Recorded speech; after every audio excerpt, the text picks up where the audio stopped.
There's not one guy, one person in the history of this program that's bigger than the program.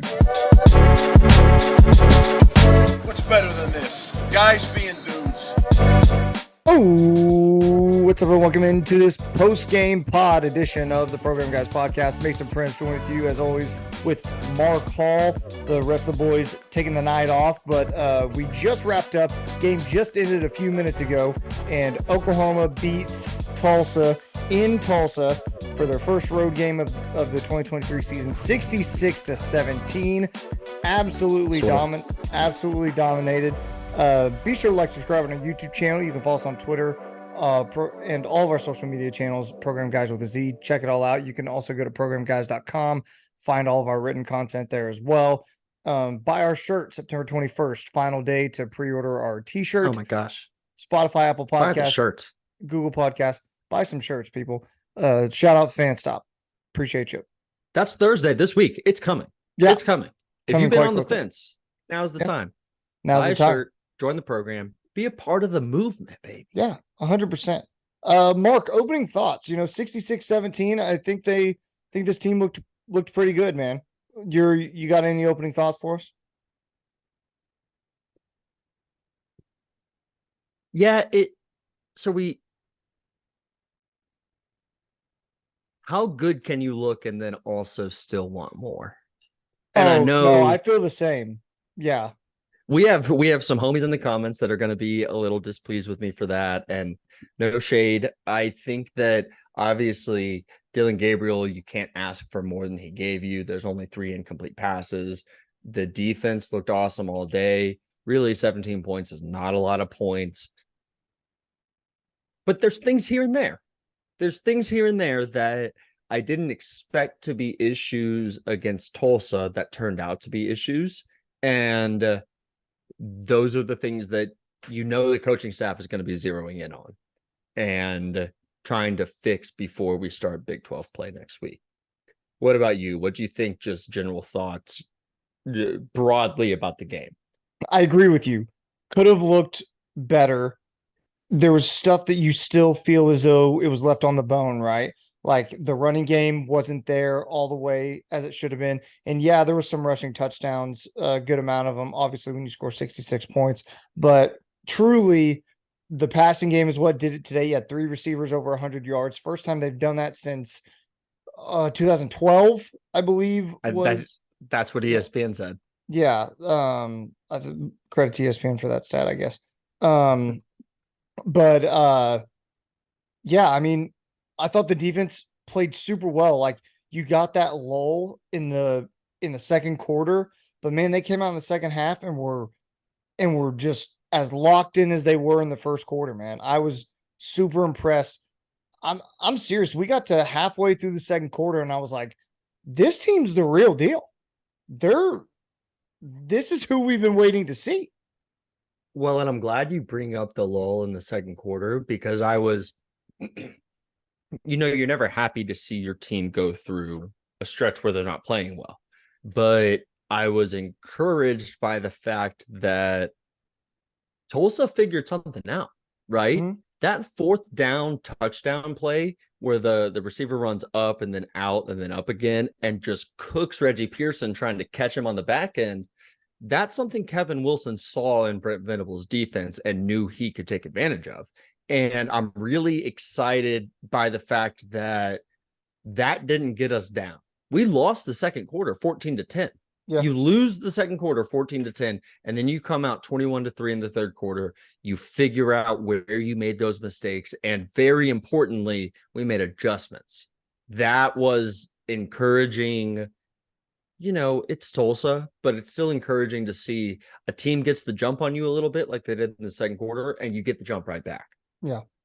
Let's start with the defense, talking about how the defense did today. And, you look at some of the stats, and I'm going to pull these up, and feel free to jump in wherever you want, Mark. But, Cardell Williams, 196 yards, 11-17. He threw 2 picks. Roman Fuller threw 3 to start the game, and then he was pulled. They ran for 75 yards as a team, threw for 217. I mean, you played really well. And I know people are waiting on this. Danny Stutzman's the real deal, man. He's figured something the hell out. And me, along with anyone else who is a Danny Stutzman doubter or non-believer, we've been shut up this week. He played another stellar, not just player of the week game. I am talking all American caliber game. And we haven't seen that in a long time. This was the kind of week that against a team like Tulsa, you expect to see Danny Stutzman have. He is clearly the leader on that defense. Clearly. I don't know that he's the most talented dude all told in the whole game, but he's the best player right now on that defense, and it's not close. He runs the show, and the interception was symbolic of the whole thing. It's just, you need a guy to make a play. Danny Stutzman's making that play. I think that the D team announcers today even said it at one point. Number 28 is all over the field. Yeah, it's Tulsa. I'm going to keep saying that because you know that's going to be the caveat thrown at everything. But even against lesser competition, against better competition, it doesn't matter. 28 needs to be the player that shows out. And today we saw just how he does that. He's all over the field in the run game. He's making things happen in the zone. I'll tell you, he got his ass beat a handful of times. I remember one play, we were sending him often. And that's something that people have called for, is send him. Let's send blitzers. Let's get guys after the quarterback. We sent guys on that 4th down touchdown that I referred to earlier. And I don't know. I'm all over the place a little bit, but Danny played incredibly well, even with he got his ass beat a couple times. Yeah. Staying with the linebackers, I thought Jaron Kanik had a very good game as well. He had a couple tackles for loss that he hunted them down and just showed athleticism. And you're like, oh awesome. Yeah, that guy's on the field for that reason. Like he's good. He's made bigger individual plays in his career at OU, but I think that was the best Jaron Kanik game we've seen yet. I can agree with that. And then the defensive line, I mean, Trace Ford, the interception, almost a pick six. That was a fantastic play at the end of the game. You know, a lot of people chalking it up, saying we're done, moving on. Our eyes are on Cincinnati. Not him, man. Like, that's a great play. Not quitting. That was so good. And man, hats off. We're kind of all over the board here, but man, PJ had such a good. That was so fun. What a sack! That was such a great sack, man. He 2.5 tackles for loss, led the team in tackles for loss, had the sack. He was great, man. He was really, really good. And that was so fun to see. You talk about competitive depth, and then you see on the field true freshman guys like PJ getting to play. You see Peyton Bowen getting so close. All over. Oh my God. I'm thinking about my preseason. Peyton Bowen leads the team in turnovers prediction, and there's like 2 that he could have had today that he just doesn't make happen. Oh my God. But yeah, man. I mean, he looked great though. He's in position. It's not a catch. Great defense. Yeah. And he after he dropped the last one, you noticed, I think it was Key Lawrence who like said something to him, and you could tell that Key was like, go get the ball. Don't wait on it to come. He was passive on that play. Yeah, he was, and that's why he didn't get it. And shout out to Key Lawrence, man. Key Lawrence had a great game as well. Another interception for Key. Like, he had a great game, and also Key's got to go for the tackle. Yeah. You can't be trying to punch the ball out every single play. That's a fun thing when it works, and when you give up an extra 4 yards because you did that instead of wrapping a dude up, it's not so fun. I really did like the way the defensive line looked today, though. I think we saw a number of guys make plays up front. Interestingly enough, someone tell me if I'm wrong, I don't think we saw a ton of great stuff out of Rondell Bothroyd, but that interior, and then Ethan Downs had an incredible game, I think. I think that Isaiah Coe, Jordan Kelly, a little bit of DJ Terry in there, really playing well that threesome on the inside, making things work against the Tulsa center and guards. 15 tackles for loss, a lot of those coming in the run game. So credit to the interior defensive line. That doesn't happen if they're not having a good game. The interceptions, 5 of them, by the way. The last time OU did that was 2003 against Texas Tech. So 5 of them, Danny with the pick 6, Trace with the almost pick 6, Gentry Williams, so fun, Key Lawrence, and then Kendall Dolby, man. How what about a play it? by Kendall Dolby. That was fun, man. I had to think. I was like, who is 15? Who is that? Good for him, man. That was fun. The Gentry Williams interception was so impressive. He is strafing step for step with the receiver the entire way. It reminds me of the pick that Peyton Bowen had in the spring game, where the ball might as well be headed towards the defender, the way that the guy is playing it. What instinctive play by Gentry Williams. You know he's been coached up well, and there's a reason he's the guy starting over there. And Makari Vickers, when he came in, had he did a bunch of good plays. He did. He gave up some catches, but Sure. then he made the tackle. He was he's all over the ball every single time. It was fun to see him get some run. But Gentry Williams it really had himself a day. The Tulsa native. Thank goodness he's healthy too. Yeah, because he goes down early and then is able to come back. He did. You're right. Yeah, he did. The last thing I have on the defense was just you mentioned something about, I understand it's Tulsa and I know it's Tulsa, and you're 100% right. Like, this is just not a very good football team right now. They're going through a coaching change, going through a regime change, all of this stuff, all of the above. So what I am most impressed with is, we talked about it 2 weeks ago against Arkansas State. You win the game 66-17. That's a game in the previous era of OU football. You win 66-35. Like, I was going to say 34. Oh my goodness. I know. Like, they are and it's not only safe at halftime. Yeah. You pull away in the third quarter and then it's safe. But we're at halftime thinking, what the hell is going on? Yeah. For sure. And that's the kind of game, and I'm not saying they're on Alabama or Georgia level yet, but that's the kind of game from start to finish, when you're the better of the opponent. That's how you play that game, and that's how your defense is supposed to perform throughout the whole game, no matter who's in. That's when Georgia's rolling, when Alabama was rolling, when Ohio State is rolling, even. That's how your defense looks, like a top tier team. That's what it looks like from start to finish. And they did. So credit to them, credit to Brent, Ted Roof, all of the defensive staff. Great game plan. We start Big 12 play next week, and I can't imagine feeling better than going into it. 167-28 on the 3-game scoring scale. So really good play by the defense. Even when the other quarterback came in, and there were some times he had a little bit. Yeah, he did. He's a good player. The guys got after it. No one was shook beyond repair. Like, even if a play shakes you up, you got beat, they're ready the next time out. And that's something we haven't always seen from this Oklahoma defense. Anything else on the defense before we switch over to some offense?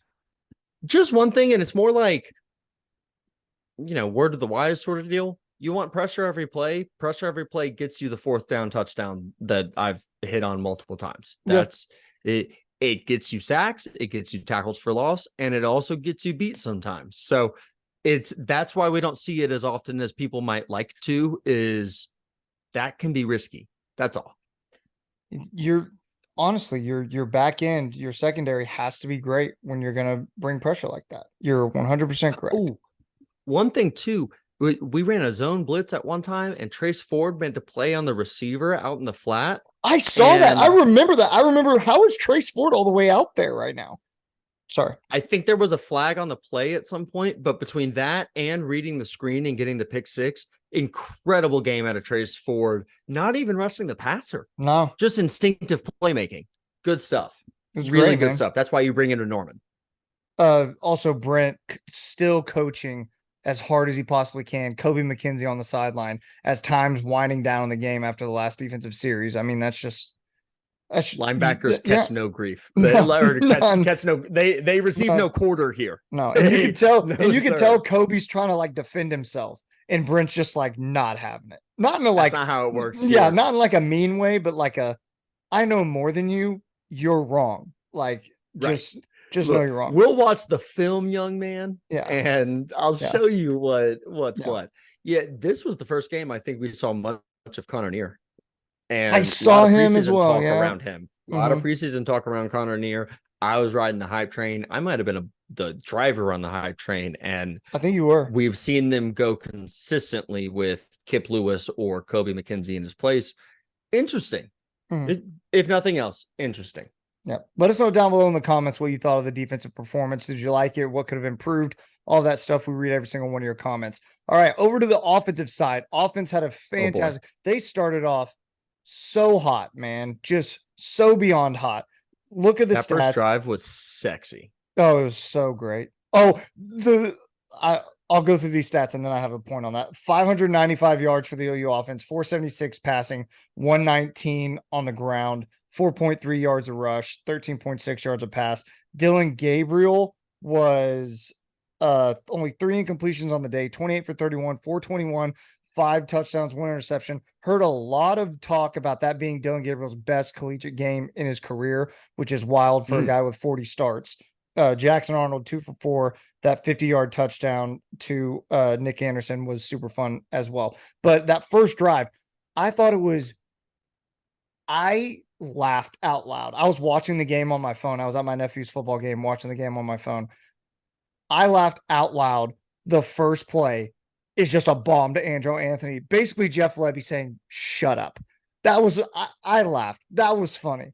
And it worked. And then the one right after is the same thing. It was, dude. It was, man. It was funny. I mean, I thought Dylan had a fantastic game. And I'm trying not to get too on my high horse here. Don't. But if you don't think Dylan Gabriel is the quarterback that this team needs right now, I don't know what else he needs to do for you. This team is at its best when Dylan is at quarterback. Right now, they are at their best when Dylan's at quarterback. You can love Jackson Arnold all you want. He made a great throw to Nick Anderson. That was a ton of fun. I liked it a lot. Dylan Gabriel is the quarterback of this team, and he needs to be if this team is going to be their best. I think agreed. Also, you can see the talent with Jackson Arnold. Yes. It's enticing. I 100%. get the things with Jackson Arnold. Here's the thing to me. Everything about the way Dylan played was great. I don't give him grief for the interception. You're going to throw enough balls deep. Yeah. You're going to, some of them are going to go the other way. And you throw infinity touchdowns and 3 incompletions. I'm fine. It's a great game by Dylan. Most of his passes are right on the money today. Some of them, I think, deep balls, maybe you lead your defender or you lead your receiver a little bit better. That's one that legitimate gripe, I think. But that might be the only one you can have with his play today. Yeah. I still don't know what we're doing with the Jack offense. I don't get, dude. We need a whole like hour-long conversation on the ways we're using this young man and how it's not the right way to treat your freshman 5-star quarterback. It got a lot better late in the third and fourth quarter when the game's out of reach, but what's he doing on a goal line third down for his first snap of the game? What are we doing for this young man? What are we trying to set him up with a play like that? What are we doing a reverse pass in the third quarter? Oh my God, I'm so mad. What are we doing? Like, and so yeah, you're down at the goal line, you're running the Jack offense, and it's a play action fake. He rolls out, he's a freshman. He's just hyped up. It's his first play. drills it into, I think it was Blake Smith's I think it was- shoulder. yeah, just drills it into Blake fired Smith's it. shoulder. Like, That dude's gonna wear another cloak. yeah, I chalk that up to adrenaline. But like, man, we don't need him to be Blake Bell and Tim Tebow. He's not that He's player. he's not that athletic. player. He's great. He wasn't in can high run. school. He's not now. Yeah, he can run. That doesn't mean that's all he does. Like, and the funniest thing to me, and I texted this to the guys, as soon as he comes in for like his real snaps, you give him the offensive playbook, and his first snap is just a bomb to Nick Anderson. It's perfect. It's a dot. It's beautiful. Perfect in stride. Nick Anderson, a fantastic day. We'll get to him in a second. But like, that's what he's here for. That's the quarterback he is. Let's stop trying to make him something he's not. And that's the thing, is we've been sort of explaining it away behind, oh, you want to get him ready, right? Yeah. You want to get him ready.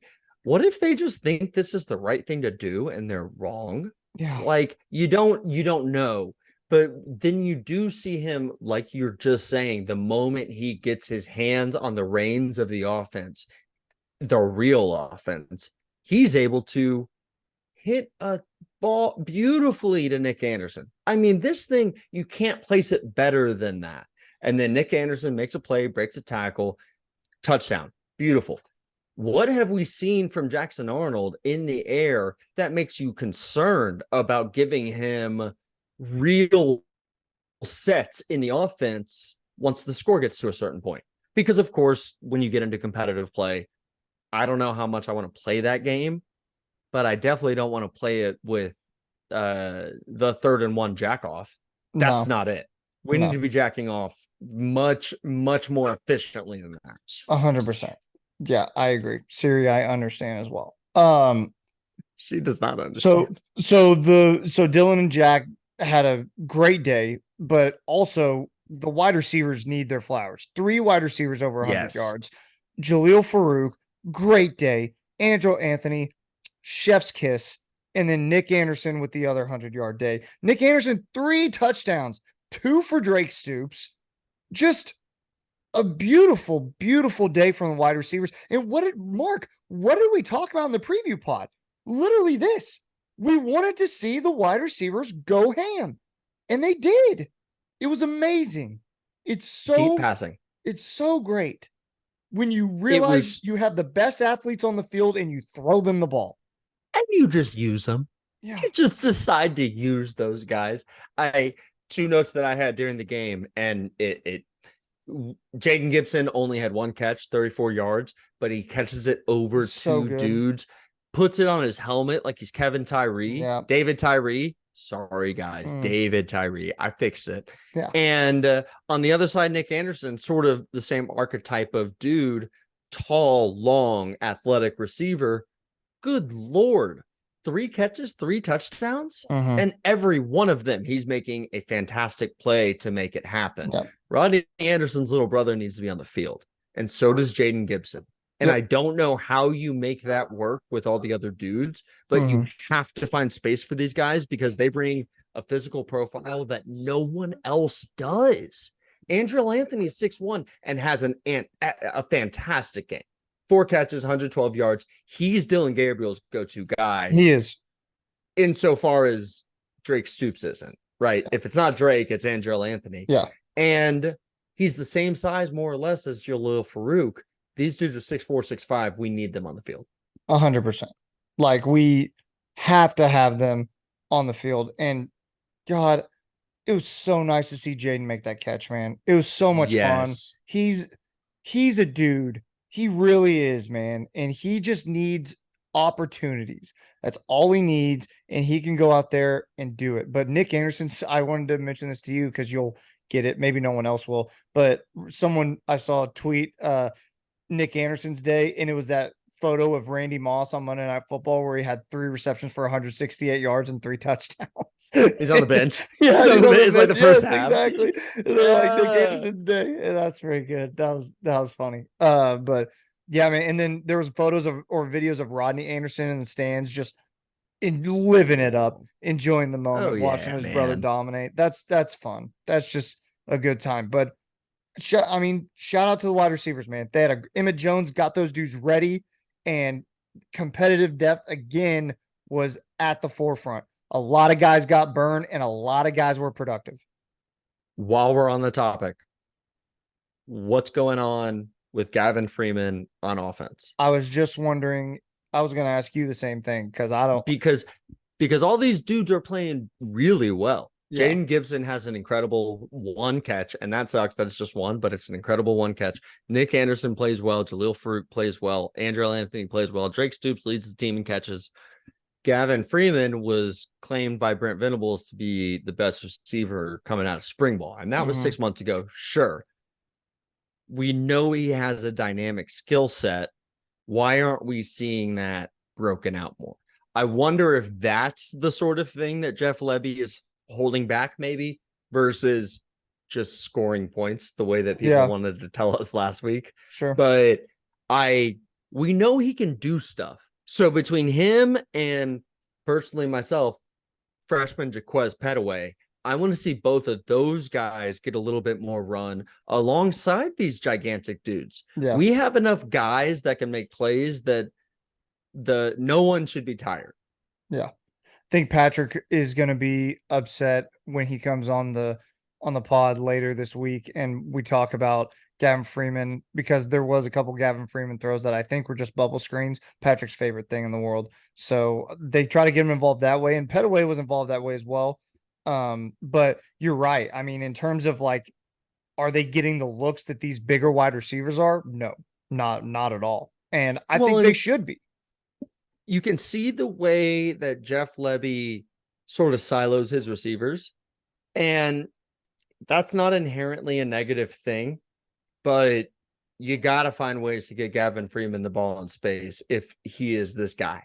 Yeah. And you got to find ways to get Jaquez Petaway the ball in space, because we believe he is that guy. Mm-hmm. You just had they're too good to not play a little bit more in the whole scheme of the offense. I agree. Let us know down below in the comments what you think, what you thought of the offensive performance. We're going to get to some running back stuff here right now, because running backs, they go for over 100 yards, but really it never felt like they got going, man. Just never felt that way. And I don't know if it's the guys carrying the ball or the offensive line or what it is, but it's just not clicking right now. And I'm just not, maybe you have some insight. I don't know why. Well, I just have a few things that I noticed. Tawee Walker and Marcus Major didn't have a single carry between the two of them. Every carry went to Javonte Barnes, Gavin Sawchuk, Dalen Smothers at the end of the game. Yeah. And a few observations. Javonte is still coming back. He looks slow to me. Yeah, he does. There were multiple times where, the hole's there, and he's getting through the hole. He's getting 4 or 5. He's a good player. But if he's at 100%, I would expect him to be able to burst through that a little bit faster and push it to 10, 11 before he's brought down. There were multiple plays where I felt that way, or felt that he's kind of piddle-footing around, not really making the play when he needs to be getting north and south. On that same point, Gavin Sawchuk, I felt very similarly about. There are times where I want to see Gavin just get north and south, and there are plenty of times where it's not there for him. That's an offensive line thing, and we're going to discuss it. But between the two sophomore backs, I had a good bit left desired personally. I don't think we saw the best of Javonte Barnes, and I don't think we saw the best of Gavin Sawchuk today. Yeah, I agree with that. And I don't know, man. Is it the offensive line? I mean, Savion Byrd didn't start today, right? So he didn't get his starting job is gone. So maybe because he was still in too. I know, they're moving around. They're moving around. We saw Sexton at left tackle. We saw Caden Green at left guard. We're moving dudes around. 52, I got to go back and listen to the offensive line pod and figure out who 52 is, because Mm-hmm. that dude was playing center for a good bit of the game, and that's not Andrew Rain. Like No. we were moving guys throughout on the offensive line, and that makes me hesitant to blame running backs. But Yeah. same time, when holes are there, holes are there. Yeah. Offensive line as a whole, 0 sacks allowed today. So that's good. Kept Dylan and Jackson clean. I think they Few had, I hits think, what? after the pass that I wasn't stoked about. There's one we got Yes. the replay. Yes. You remember the replay Yeah. where they're just whipping Dylan to the ground? Yeah. Nah, you got to do something about that. Yeah. That can't happen. Yeah. I think Jackson got hit pretty hard on a pass one time too. Um, So there's hits to the quarterback you weren't crazy about, but you allow no sacks, so they did the right thing. And like you said, you're shuffling guys around. This is the Bill Bedenbaugh special, right? This is what we Right. subscribe to. So this is just what's going to happen probably until we get to Texas, right? They're going to stroll into Dallas and it's going to be like, this is our offensive line and this is who it is. That's just what happens. But I thought they performed well. I'm really gonna have to rewatch the game or something and really pay attention because there were times where I thought during the run game there were just guys in the backfield for TU like automatically, and I don't know if they were blitzing or beating the guys off the line or what it was, but I distinctly remember at least like 5 rushes that went for 0 yards that TU was in the backfield from the jump, and Sawchuk and Barnes had to make a move just to make sure they didn't lose 3 yards. So I don't know. I need to watch it back. And against Tulsa, that can't be something you're seeing. No. It's just the case. It's just the case. We're going into Big 12 play next week. That has to be cleaned up. Cincinnati has looked better than expected to this point in the year. And I don't know anything about their defensive line yet. We'll get onto that this week. But the offensive line at Oklahoma has to be dominating Tulsa. Has to be dominating Tulsa. And while obviously a 66-17 game makes you think they did most of the game, the holes were there and we saw them, and they got to get filled. They got to get covered up. Yep. Anything else for the offense for you? Let me pull my note app up real fast because I did have a couple things, but we've gotten into most of them. I think I'm mostly good. I want to hit on Gavin Sawchuk one more time. Mm-hmm. The Gavin Sawchuk we saw in the Cheez-It Bowl just had a lot more burst, and with any amount of space was getting things done. Obviously, he's coming back from injury. So I'm not worried grand scheme of things, but that can't be the Gavin Sawchuk that we're toting out there every snap or however many snaps with Javonte Barnes against a team like Texas. You're going to have to rely on Tawi Walker or Marcus Major if that's the version of Gavin that we're going to get. That's all I got on that. Yeah, I agree with you. In terms of special teams, you just can't fumble that opening kickoff if you're Julio. Just plain and simple. What a good play just wasted. And it was a great play from the TU defender. Like punched it out just like Key Lawrence did the week before. Like it was a great play. You got to give him credit, but like you just can't do that if you're Jaleel, man. Nope. You just can't, plain and simple. But otherwise, great stuff on defense. I thought we almost blocked a punt or two. Yeah, we were very close to doing that. Yeah, we did. And the end of the game, I think Gavin had a pretty good return as well. Gavin had about a 15 or so yard return, I want to say. Dude just wanted to make a play. Yeah. The ball finally hits his hands. He's got to do something. Yeah, so that good day for the special teams unit as well. Let us know down below in the comments what you thought of today's game. We're going to give you our MVPs of the game right now. Mark, I'll start with you, man. Who's your MVP? All right, I'm going LVP for the entire game. The American Conference deserves much better officiating. Dude, they were bad. Yes, they were bad. Tulsa's a real school. Tulane's a real school. These schools deserve better officiating than we saw out of the crew today. My LVP is going to be the officiating group that had the game today for the American Conference. It's beneath Tulsa University for the American Conference to tote those guys out there. It's beneath the American Conference. They have schools that matter. Tulane beat USC in the Cotton Bowl last year. Yeah. Like, these are real schools that matter. Employ better officials. Today was rough. LVP, the officiating crew. They spent 3 minutes talking about a clear offsides. And they convened and sat there and had to talk about it for 3 minutes. I'm like, what are we doing? Even the people in the booth, even Brock Osweiler was like, what's going on here? And that guy doesn't have a clue what's going on ever. Oh my God, if I could have a backup LVP, the entire ESPN crew, from announcers to sideline crew to camera crew, we missed stuff, bad stuff all around. We were obviously like the D team today. Yeah. It's not great. I had one more. Oh, that play. My pet theory on that, I think they were not sure if Oklahoma had made a substitution, and that's why they're sitting around by the ball. Like, did you see him run off? Did you see him run off? Because if they ran off, we were supposed to stop the play, and we didn't stop the play. Yeah. I think we had several times today where they weren't sure about their own decisions, and it led to, 3-minute long conferences. Yep. LVP. My MVP. Who's your MVP, Mason? My MVP is Dylan Gabriel. Dylan Gabriel, arguably his greatest collegiate game of his career. Just an immaculate day. 3 incompletions. You had the one pick, and people are going to point that out as to a problem. But like, man, I don't even have a problem with I don't even have a problem with the underthrows sometimes, because the underthrow to Jaden Gibson, give your dude a shot. You're in double coverage. Give the kid a shot, and he comes down with it. Like that only happens perfectly plays ball because you put it there and you made him go up and get it. He had a couple good throws. He had one to Andrell Anthony that I think if he let him more and didn't make Andrell go to the ground, Andrell's still running.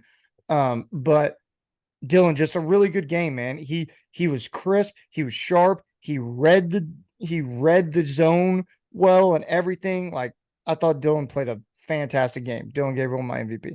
Let us know your MVP down below in the comments, okay? Anything else? Nothing, man. Excited to get back to work tomorrow and Wednesday. Yeah, man, it's going to be sick. Program roundup coming to you on Sunday. Be sure to check that out. We got a preview pod for the Cincinnati game coming up later on this week. As always, please subscribe to the channel. Trying to hit 2,000 subscribers by the time we get to Texas. And Texas. And you can follow us on all of our social media, Program Guys with a Z. You can also go to our website, programguys.com, for all of our written content and the home of Program Guys. Also, order your shirt by September 21st and support the program, rep the program. That's going to do it for this week. Sooners win 66-17. Mark, take us out. Keep pushing it, baby.